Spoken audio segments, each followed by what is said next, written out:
Mga anak, halina kayo, matutulog na tayo.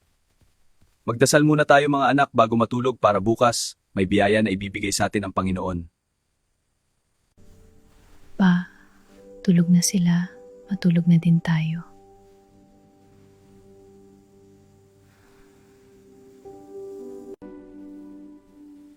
Pa, gising na, mamamasada ka pa. O sige. Dahan-dahan baka magising ang mga bata. Eto, nagtimpla akong kape. Wala nang natirang ulam kagabi pero may kanin pa.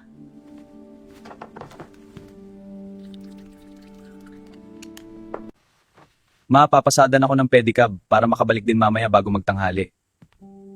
Ingat ka pa.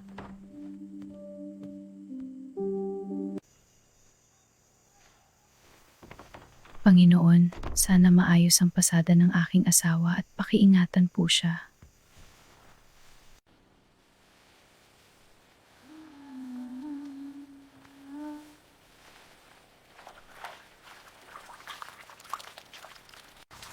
Lina, may libreng bigas sa simbahan, may libreng paalmusal na din. Dalhin mo ang mga anak mo, iwan mo muna yung labahin mo. Sige, sandali lang, papasok lang ako sa loob. Gising na mga anak, pupunta tayong simbahan, makakakain tayo ng almusal. Magandang umaga, Otahira! Dalian natin at baka maubusan tayo ng almusal at bigas. Mga anak, wag hiwalay kay mama ha. Salamat po, kaawaan kayo ng Diyos. Salamat po, kaawaan kayo ng Diyos.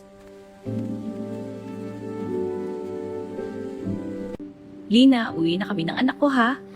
Sige Hilda, maraming salamat ha.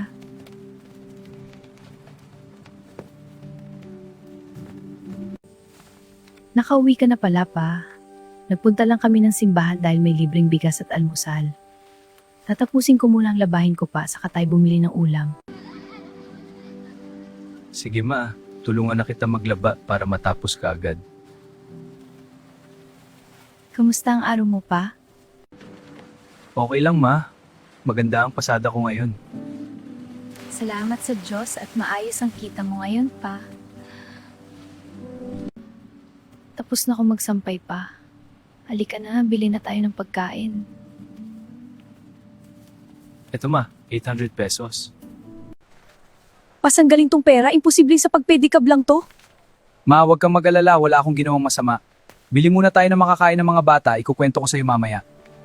Wow! Fried chicken! Salamat po, Mama, Papa! Mga anak, magsasaing lang si mama ha. Mag-usap tayo sa kusina pa, baka marinig ng mga bata. Saan galing yung pera? Sabihin mo ang totoo.